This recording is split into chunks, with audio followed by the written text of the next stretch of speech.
जय माता की मित्रों, आज बात करते हैं अशुभ नक्षत्र। कौन से वार में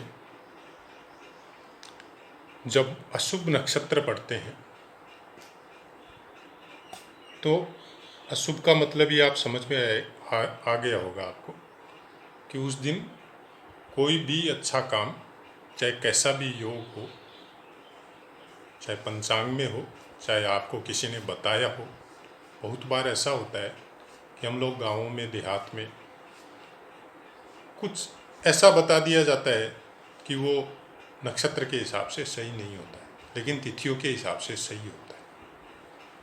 तो उस दिन वो काम अगर हम लोग नहीं करें तो हम लोगों के लिए ठीक है, दूसरा दिन अच्छा दिन देखे उस दिन करें, ज़्यादा अच्छा रहेगा। तो अशुभ नक्षत्र कौन से वार में, कौन से नक्षत्र होने से वो अशुभ बोले जाएंगे। रविवार को देखिए, रविवार को अगर विशाखा हो,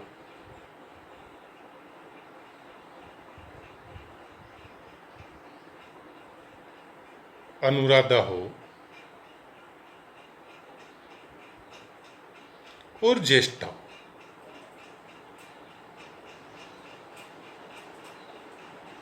वैसे ही सोमवार को पूर्वाषाढ़ा,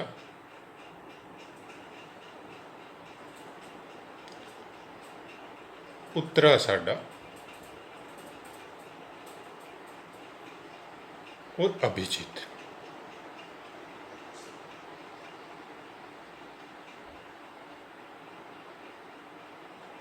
मंगलवार को धनिष्ठा,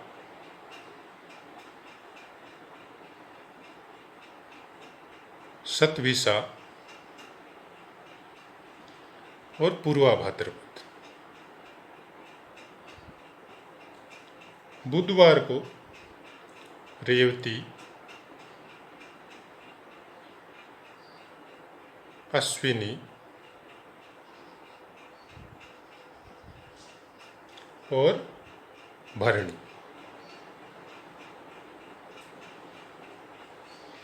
गुरुवार को रोहिणी,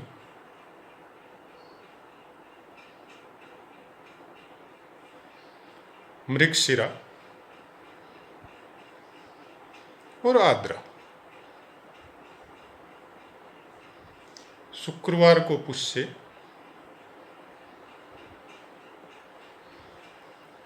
और श्लेषा, जिसको श्लेषा भी बोलते हैं हम लोग, और मग्घा। और शनिवार को उत्तरा फाल्गुनी, हस्त और चित्रा। इनको अलग अलग नामों से भी बुलाया जाता है। जैसे यहाँ पे मैं एक लाइन खींच देता हूँ, यहाँ पे एक लाइन लगा देता हूँ, और यहाँ पे अगर मैं लिख देता हूँ इसको कि ये उत्पात, ये उत्पात हो गया। उसके बाद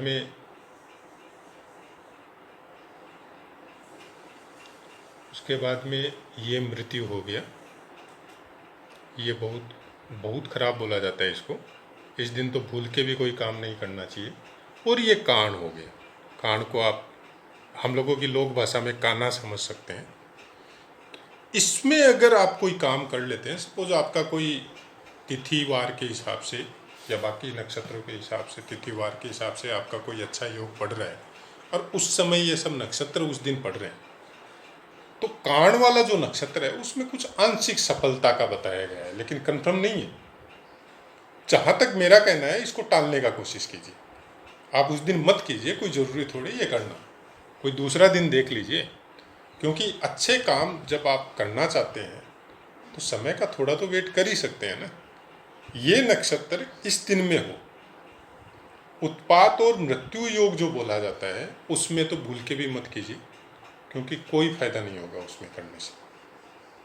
आपका किया हुआ किया धरा सब निष्फल हो जाएगा। से आपको किसी ने बताया कि आपका ये फलाना ग्रह खराब है और आप इस चीज़ का जाप कर लो, और आप उस दिन तिथि वार के हिसाब से आपने देखा कि ये तिथि बढ़िया है, मैं चलो इसमें ये जॉब चालू कर लेता हूँ। लेकिन नक्षत्र में जब गए तो विशाखा या अनुराधा था रविवार को, और तिथि और वार के हिसाब से अच्छा योग था। नक्षत्र आपने देखा नहीं और आपने चालू कर लिया, आपने पूर्ण भी कर लिया उसको। अब वो कुछ नहीं हुआ, उसका फल कुछ भी नहीं मिला आपको, वो अंतरिक्ष में लोप हो गया आपका। ऐसे बोलते हैं ना कि मेहनत तो बहुत किया लेकिन मिलता कुछ नहीं है। उसका कारण यही है कि मेहनत तो आपने बहुत किया था, आपने काम तो बहुत अच्छा किया था, लेकिन भौतिक सुखों में जो काम आपको काम आना चाहिए था, जिस ग्रह की पीड़ा का आपको समन करने के लिए बोला गया था, जितनी मेहनत आपने की उसका कोई भी फल आपको नहीं मिला। कोई भी मुहूर्त, अच्छा दिन, अच्छे नक्षत्र में अगर हम लोग करते हैं कोई भी अच्छा काम, उसका फल मिलना नहीं मिलना उस मुहूर्त पे, उस तिथि पे, उस वार पे और उसके बाद में उस नक्षत्र पे बहुत कुछ डिपेंड करता है। जब तक इसका ज्ञान अगर हम लोगों को नहीं है, बड़ी त्रासदी है। मतलब अगर सनातन धर्म की बात की जाए, चाहे हिंदू धर्म की बात की जाए, वेदों के बारे में बहुत सी बातें हम लोग बोलते हैं, गूगल पे कॉपी पेस्ट करके बहुत से फेसबुक में भी देते हैं, हम लोग कितना जानते हैं। अब आप ये भी बोल सकते हैं कि मैं ज्ञान तो दे रहा हूँ लेकिन मैं कितना चलता हूँ। अब जहाँ तक मेरी बात है, मैं कितना चलता हूँ उसके विषय में तो आप तो जानते नहीं, खाली मेरी वॉइस ही सुन रहे हैं। मैं कितना चलता हूँ, बहुत कुछ ध्यान रखता हूँ, लेकिन हम लोग सब काल के अधीन हैं। ध्यान रखने के बावजूद भी कई बार भूल हो सकती है, जिसका फल भी मिलता है, फिर सुधारते हैं उसको। बहुत बार ऐसा दिमाग में ऐसा उथल पुथल होता है कि अच्छा काम सब कुछ जानते हुए भी सही समय में नहीं कर सकते, वो एक अलग मैटर है। लेकिन रोज़मर्रा के लाइफ में जब हम लोग इस चीज़ को याद रखते हैं, ध्यान रखते हैं और करते हैं, तो उसका सुख फल अपने को मिलता है। इसका प्रैक्टिकल नॉलेज भी है, करते भी हैं, घर में भी कोशिश करते हैं ये करवाने की, और बहुत कुछ चलते भी है घर वाले समय देख के। और कुछ परिपाटी तो हम लोगों घरों में आज भी चल रही है कि एकादशी को ये नहीं करना है, अमावस्या को ये नहीं करना है, नवमी को ये नहीं करना है, अष्टमी को ये नहीं करना है। वो पीढ़ी दर पीढ़ी चल रही है। जो परिवार उसको चला रहे हैं वो सुखी है। कोई ज़रूरी नहीं है वो पैसे वाले बने, लेकिन वो सुखी, जितना भगवान दे रहे हैं उसमें वो सुखी है। और जो मिल रहा है उसमें सुखी तो है, उनके द्वारा किसी का भला भी हो रहा है उसी से। जब हम लोग इस विषय में या इस सब्जेक्ट में हम लोग ध्यान रखेंगे, उसी हिसाब से हम लोग आचरण करेंगे, उसी हिसाब से हम लोग देख के अपने काम करेंगे, तो फिर सफलता भी उसी हिसाब से अपने को मिलेगी। बार बार असफल नहीं होना पड़ेगा। बाकी आप लोगों की इच्छा है, मेरा ड्यूटी था बताना कि आप लोग ध्यान रखें ये सब चीज़ का। कोई भी काम, अच्छा काम, रोज़मर्रा की जो लाइफ चल रही है उसमें जैसा चल रहा है उसमें इतना देखने का ज़रूरत नहीं है। लेकिन कोई नया शुरुआत करना है, नई चीज़ करनी है, उसमें ये सब देखना बहुत ज़रूरी रहता है। तो ऐसा है मित्रों, आपको समझ में आया होगा। अगर अच्छा लगता है तो फिर प्रसार कीजिए, अपने फैमिली या दोस्तों में भी बताइए, शेयर कीजिए। बाकी पाठ से संबंधित कोई क्वारी है तो आप कमेंट कीजिए, 100% आपको आंसर मिलेगा। जय माता की।